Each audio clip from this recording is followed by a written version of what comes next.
Hey guys, welcome back to our channel. My name is Takesha Smith. And I'm Lester Smith. And we're committed in helping you guys tap into your greatness by uploading daily content that will educate, motivate, and inspire you to tap into your greatness, okay? So today's episode, we're going to talk about the pros and cons of entrepreneurship. Now, we have been entrepreneurs for over 10 years at least. He says more. But I know at least 10 years. And we wanted to shed some light on entrepreneurship. Now, in this video, we will explore the benefits of it as well as look at the risks and the drawbacks of it, okay? So whether you're considering starting your own business or if you just want to know what it takes to be an entrepreneur, this video is for you. So sit back, grab your favorite drink. I have mine. And let's dive on into it. This is Conversations That Lead to Greatness.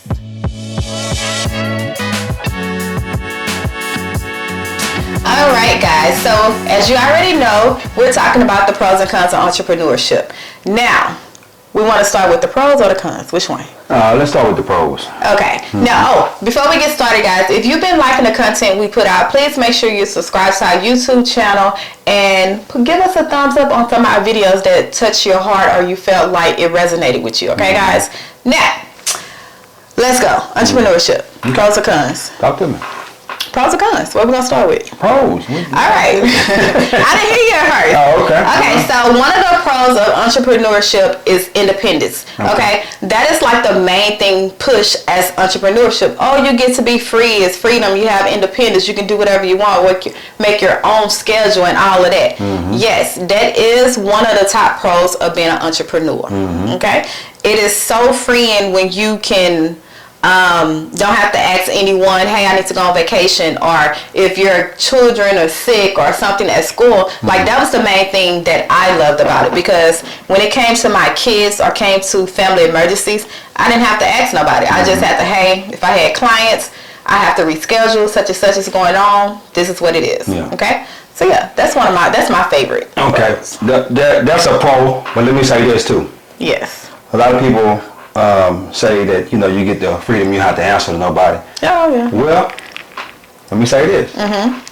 That's the furthest thing from the truth. And I'm going to tell you why. You have to answer to somebody. Let me tell you who you have to answer to. The customer. Yeah. You understand what I'm saying? And you think you're going to be free? No. This may be a con, you know what I'm saying? But I'm just saying it's independence there, but you still have to answer to the customer. You understand what I'm saying? The customer is your boss. Yeah, and the killing thing, listen. Yeah. One thing I have to realize, customer and clients is two different things, okay? Those are not the same people. Okay. When you have a client, you're actually hands-on servicing them. You're actually giving them a physical product. It's physical, okay?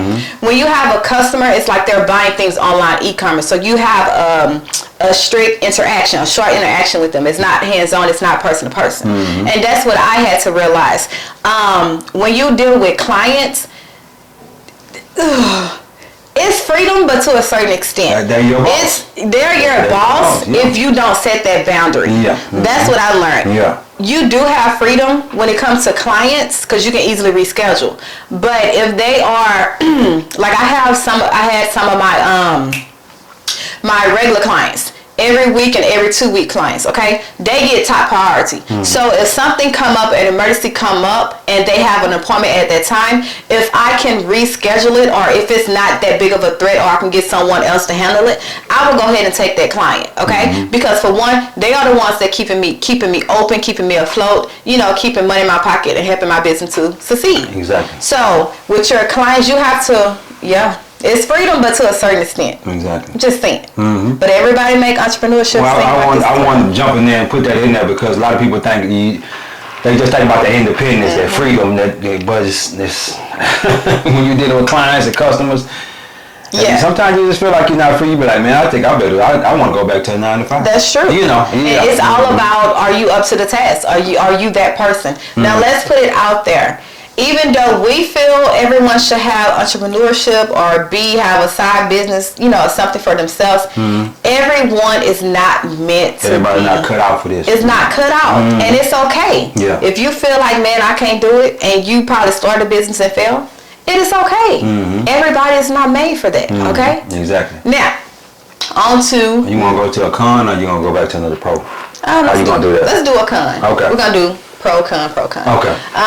One of the cons is risk. Okay. When you become an entrepreneur, you start your own business, you have to get comfortable with taking risks. Oh, yeah. You have to. There's no way in the world you can succeed in your business and for it to flourish and, you know, achieve these great goals that you set out for your business, even scaling your business. You have to be comfortable with taking risks. And risk is basically, you don't know if you're going to succeed or not.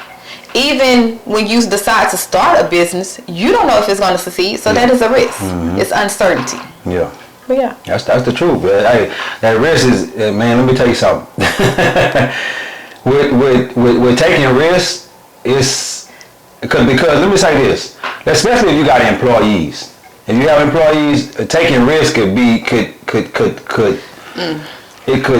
what am I trying to say? It could kill the whole business. Yep. You know what I'm saying? And you got people that's depending on you to make the right decision. You know, to be successful and to make the right decisions and whatnot.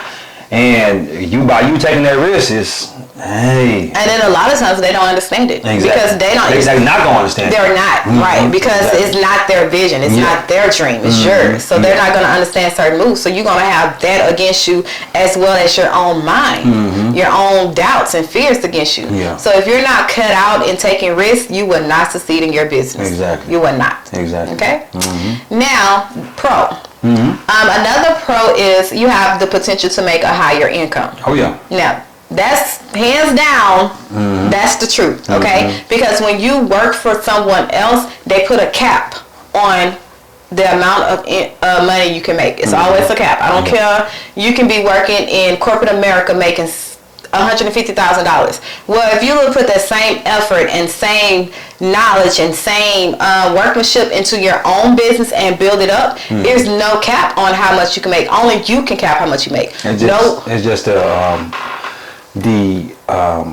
the initial getting it started. Yeah. Because you know what I'm saying, a lot of people not willing to take that initial step to get it started. Of course. Yeah. But it's really, when you do it, take that step and you do it, it's no cap. Only you cap your income. Yeah, exactly. But when you work for an employee or someone else, employer, someone else, they can put a cap on, okay, on this position, we only can make this amount of money. We only pay this amount. Yes, definitely. Yeah. And rightfully so, because I'm an entrepreneur and you're an entrepreneur. We understand that. Yeah. Because for one, we have overhead. We have other things. We have advertising, marketing. Like each section has their own budget. At the end of the day, the business has to be profitable. The business has to be profitable. So we get it. I'm just saying. Yeah. But yeah, you have the potential to make a higher income. Yeah, and that's for real. And let me tell you this too. With your personal business, you have so many tax write-offs till you are able to make more at the end of the day. You understand what I'm saying? Yeah.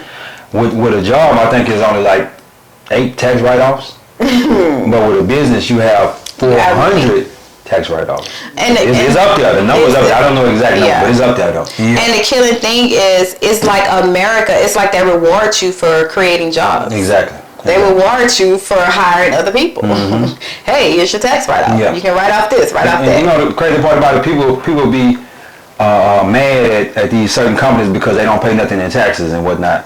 And the people that's working pay the most in taxes. Yeah. Well, if you creating jobs, shouldn't you get a tax cut? Yeah. You creating jobs. You taking risks. Exactly. Big risks. Big. Yeah.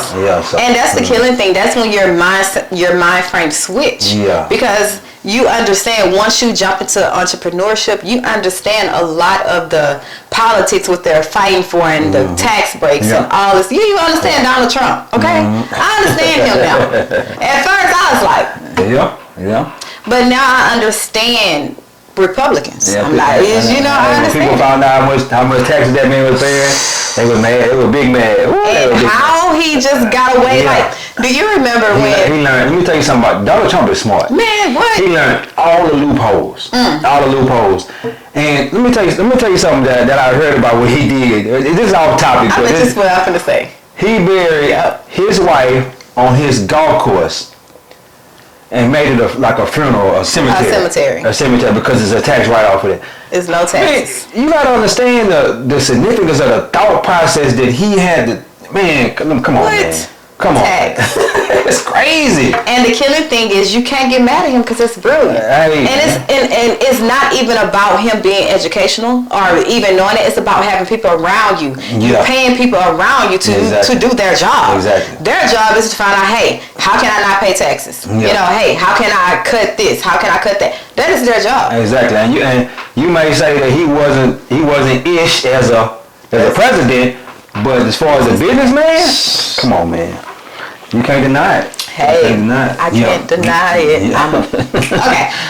Yeah. So you have the potential to earn a higher income when you're an entrepreneur. So we're going on one of the cons now? Yes. Okay. Another con is uncertainty. Okay. Oh, that's uncertain. It is uncertainty. Because at the end of the day, you don't know that the idea that you jumped out on is going to be successful. Exactly. You don't know if it's going to bring in the right clients, the right customers, or even the income. Mm-hmm. You know, it's like a risk you're taking. Exactly. So it is very stressful that you have to just be like, man, I don't know. It's like you jumping and growing your wings. Mm-hmm. And a lot of people don't understand. They think, oh, if I jump out there because I seen such and such do this at a quick pace, I'm going to automatically do it. Mm-hmm. No. Yeah. It don't work like that. Mm-hmm. It takes hard work. It takes dedication. It takes time. It takes effort, like practicing your craft. You know, it takes you actually building yourself up to become that person. Mm-hmm. Okay? And let me say this too. A lot of people are scared of failure. Oof. And by you being scared of failure, that uncertainty will magnify. Man. You understand what I'm saying? So by you being afraid of failure, you won't take that risk. Yeah. You won't do this. You won't do that. But fail fast. Fail fast. Ooh. Fail fast. So that way you can learn from the failure and grow faster. And then move on to the next thing. Yeah. Mm-hmm. I like that. Fail fast. Mm-hmm. So the cons is uncertainty. You don't know. Yeah. You really can't predict if your business is going to succeed. Mm-hmm. You really can't. Yeah. All you can do is take the risk. Yeah. And see what happens. See what's happening. Jump off the building and grow your wings on the way down, like Steve Harvey say. Mm-hmm. Yeah. All right. Flexibility. Flexibility. Now you are flexible with your time. You're what? Hey. You are flexible with it. You are flexible, but let me say this. I want to jump in there before she even say anything. Okay. With the flexibility. Mm-hmm. You are flexible. Let me tell you something. We are entrepreneurs. We both work from home, or whatnot, and it's flexible. Mm-hmm. But you have to be careful with your flexibility. And the reason I say that is because you can easily, by you work from home and it's your own business, you can easily just chill on the couch all day and watch Netflix and chill. You know what I'm saying? Or whatever. Instead of growing your business, instead of learning more about your business, trying to be the top in your business, it's so easy to just lay in the bed and just chill. Yeah. You know what I'm saying? That's what we mean by flexibility. You understand what I'm saying? It's flexible to the point that you don't have to do nothing. But if you don't do nothing, you're not gonna make any money. You're not gonna make no money. Yeah. Hey, that's crazy. Think about that for a minute, guys. Yeah. And even with flexibility, you can choose what you want to, like what projects you want to do. Mm-hmm. You can choose your work schedule. Mm-hmm. You can choose your clients. Mm-hmm. Like that's what I liked about it, because at the end of the day, I like a certain type of client. I would say demographic. Certain type of client. Okay. And if I was working, say for instance, I'm always go back to my hair business because that was the longest business. Longest running business you had. Yeah. So if I was working at a salon change like TG, I think say TG Friday. TGIF. No, it's not TGIF. That's the restaurant. TGF. Like that's when I started. When I first graduated with my license, that's where I started. But if I was working at like Sports Clips and all these chains, Visible Changes, if I was working there, I had to work their schedule and I had to get paid whatever they say, you know what I'm saying? And I had to do what they told me to do. Exactly. Even though this was a specialized skill, I was still working with somebody else. And I still had to just service whatever client that they give me.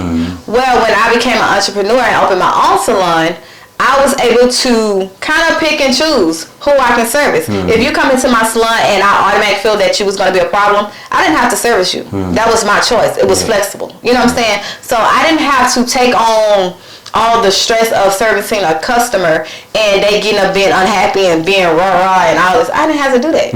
I had a choice. Yeah. And I had to choose. I had a choice in choosing what kind of hairstyles I wanted to do. If I didn't want to do quick weaves or sew-ins or stuff like that, I didn't have to do it. Now another good thing is to help me to make that choice and make it easier on me. I had other stylists working in there. Okay, so if I don't want to do it, I can just say, hey, such and such is available. Can you do this? And bam, you go schedule with another stylist of mine. So yeah, entrepreneurship. Let me say this too about flexibility. The people who are most successful in their business are the people who treat their business like a 9-to-5. Yeah. Let me tell you what I mean when I say that. Most people are just do the bare minimum. Yeah. But if you treat your business like a 9-to-5, treat it like when you go in and you working for the boss. What? You understand what I'm saying? And you go in there from 9 to 5 and you humping the whole 9 to 5. And then when you get out at 5, you going on about your business. Yep. If you treat your business like that, you'll be successful. And the reason I say that is because you're working the whole time. Now, if you're an entrepreneur and you just wishy-washy doing a little bit of this, a little bit of that, it's gonna catch up with you. It's gonna catch up with you. It's gonna believe me. Yeah, it's gonna catch up. When I tell you it's gonna catch up with you. Yeah. It's gonna definitely catch up with you because then now you have to cram and spend all this time and effort and all this energy. Well, it's gonna be a lot of stuff that's gonna go undone. Yes. And as it go undone, it keeps piling up and piling up and piling up. And your business will slowly fall apart. Exactly. Slowly fall apart. Yeah. So flexibility. Con. Okay. Now this is the one I don't like. It's long hours. Hey man. Like even though you said that 9 to 5, that is an ideal. Okay, that is an ideal in your head. Now let me break down this con when I mean long hours. Sometimes the main reason why people don't want to step in entrepreneurship is because of the long hours. They feel that they are more comfortable in going and working there 8 hours a day, making $100,000 a year and coming home and not have to worry about nothing else. Okay? They are comfortable doing that. Because let me tell you, when I say long hours, it was time. Hey, don't get me started on that. No, because I hope you ain't talking about me. Because I'm going to tell off on the stuff. Yeah, I'm going to tell you. It was times when I was in the salon at 12, 1 o'clock at night. Yeah, or in the morning. In the morning. From working from 8 a.m. in the morning, the day, all the way to the next day. Yeah. Non-stop. And I wasn't happy with that. Well, yeah. And then I had my daughter. So non-stop, but that was a dedication, but it took a toll on me because then like when Saturdays come, everybody knows the salon your Friday and Saturday is your most profitable day. Saturdays I was booked to the max, even though I closed at, was it 3 o'clock? 5 o'clock. No, I was definitely 5. It was either 12 or 3. I would say I think I closed at 3.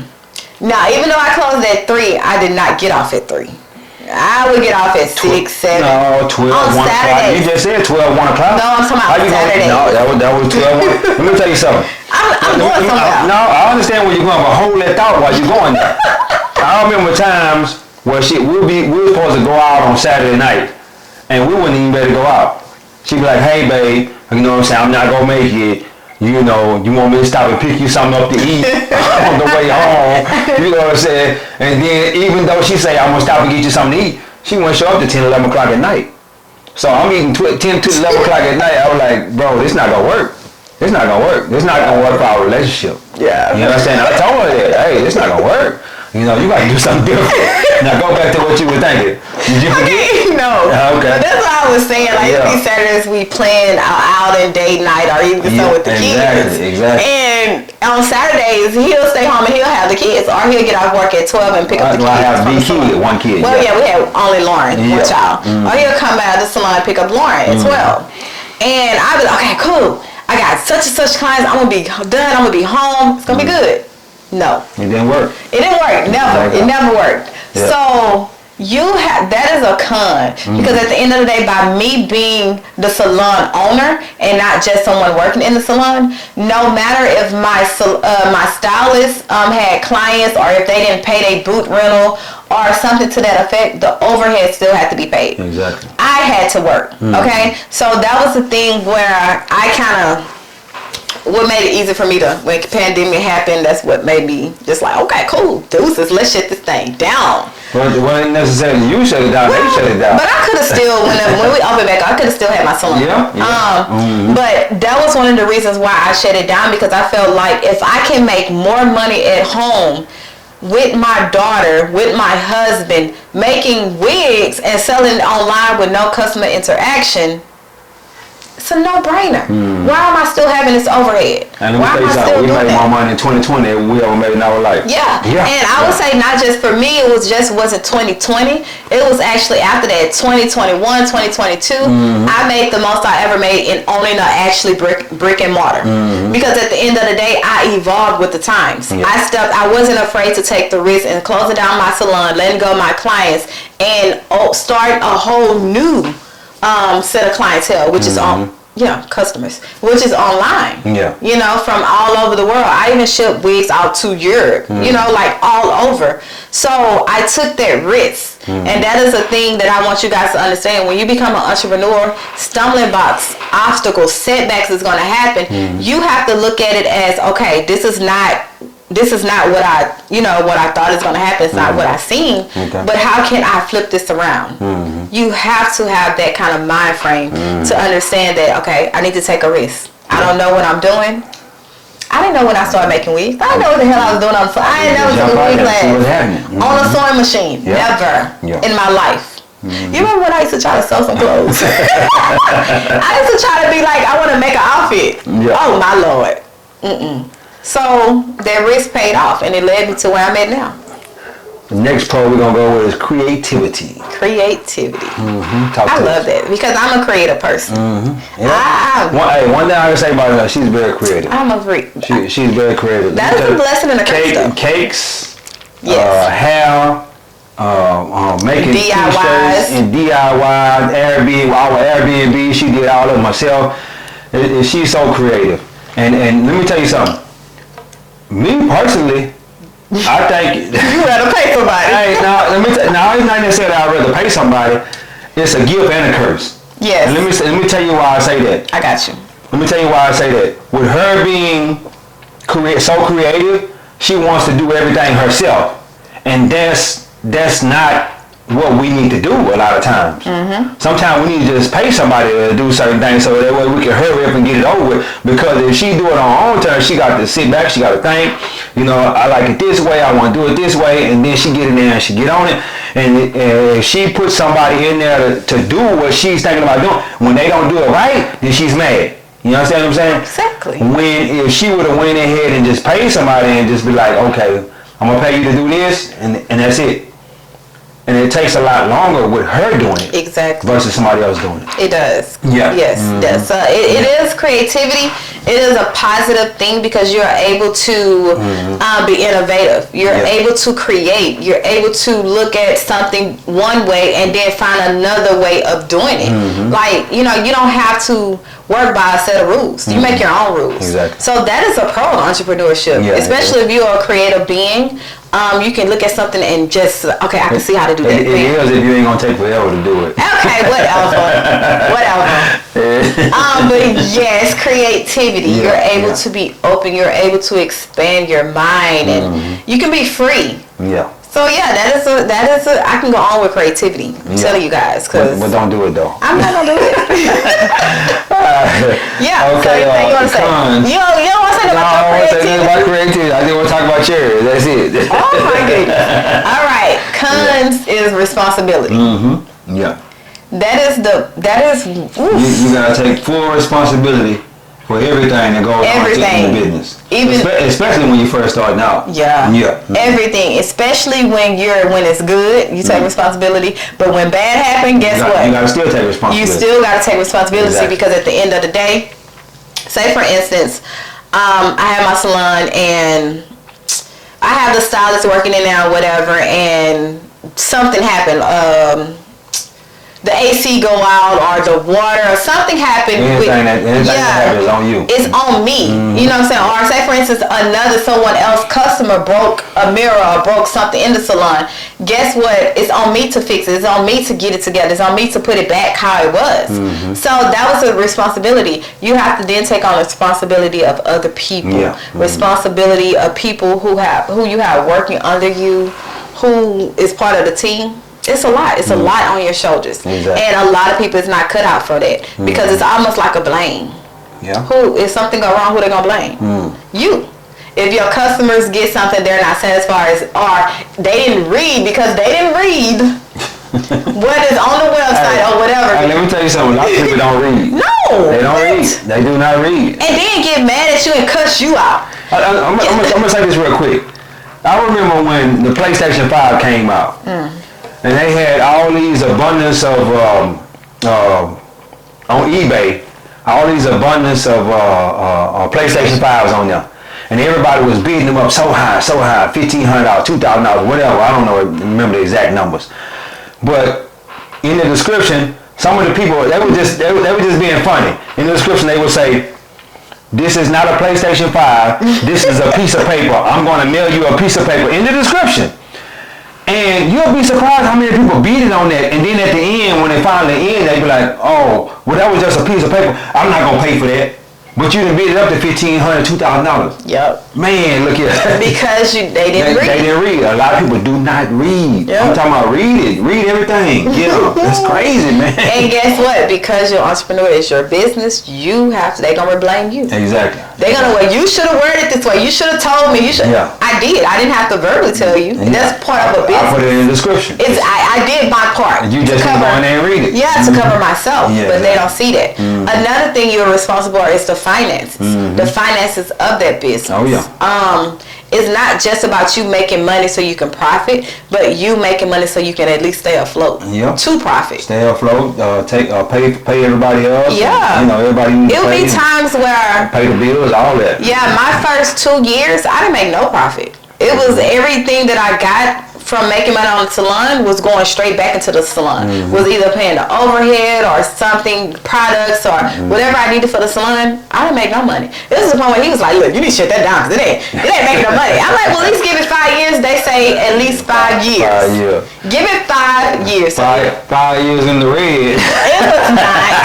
Are you serious? Hey man, it was not. Well, I'm just saying, when you get to thinking about it, and you be like, "Dang, I was in the red the whole time. I never made it afloat."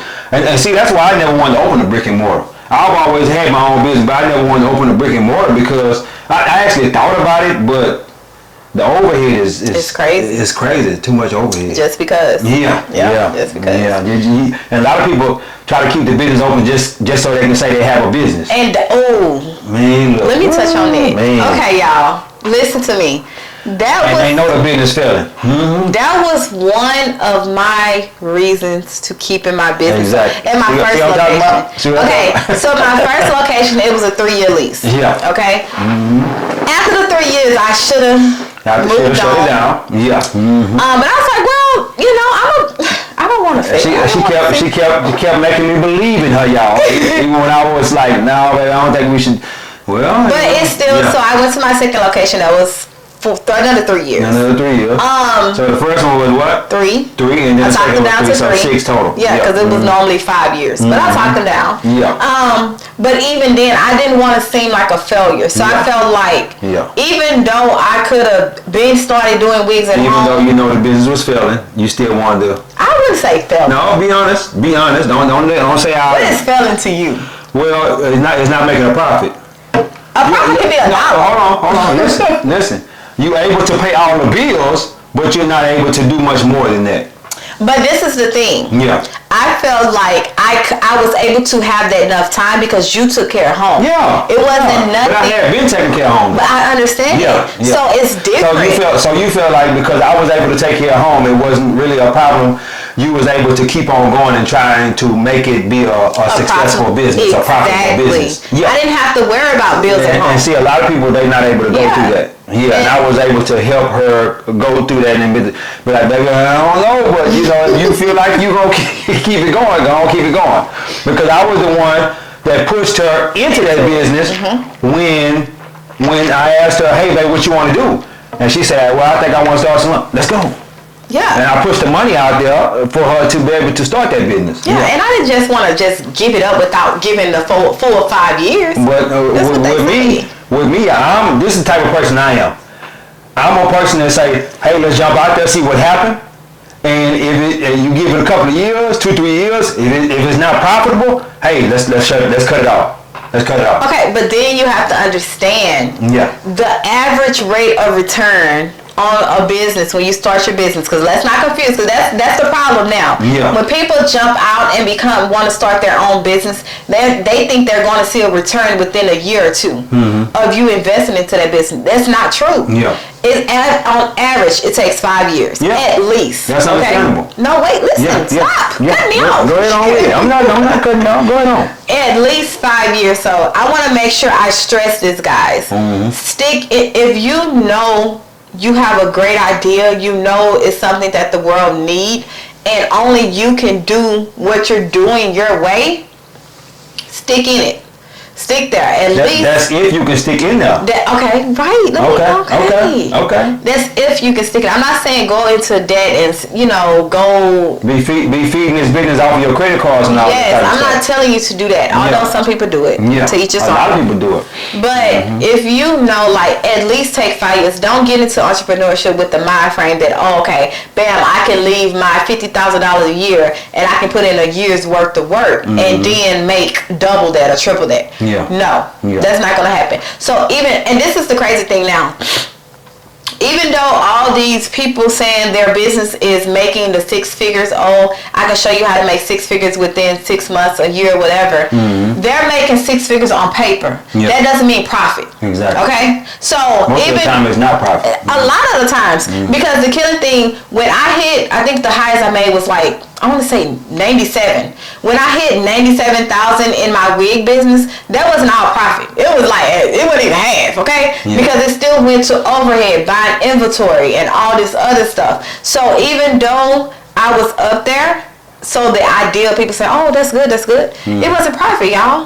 So profit is the amount of money you take out once all the expenses is paid. Exactly. So get that in your head. If you're trying to become an entrepreneurship or you want to know what it takes, know that you're not going to see a big profit on your return until at least 5 years. Man, I'm reading the book right now, The Shoe Dog. The Shoe Dog. With Nike, Phil Knight. And he wasn't profitable for the first, because let me tell you something he did. Every dime he made, he put it back in the business. You got to. Every dime he made, he put it back in the business. And his banker was telling him, hey man, it's not gonna work. What you're doing is not gonna work because you keep putting every dime back in the business. You're not gonna be profitable. There's no way you can be profitable with the way you're doing things. And what he would do, he'll make a order of 100 shoes this time. And then the next time he make an order of 200 shoes, and then 300. Every time he kept going up, and he kept putting all the money back in the business. But that, man, let me tell you something. But look at what he is today. Exactly. So, but it's very few people that's gonna do that though. It's very few people that's gonna do that, man. Look, let me tell you something. It is. I would say not today extreme. But he went extreme. Yeah, that's very extreme. Wow. And he probably still has someone helping him afloat. Stay afloat.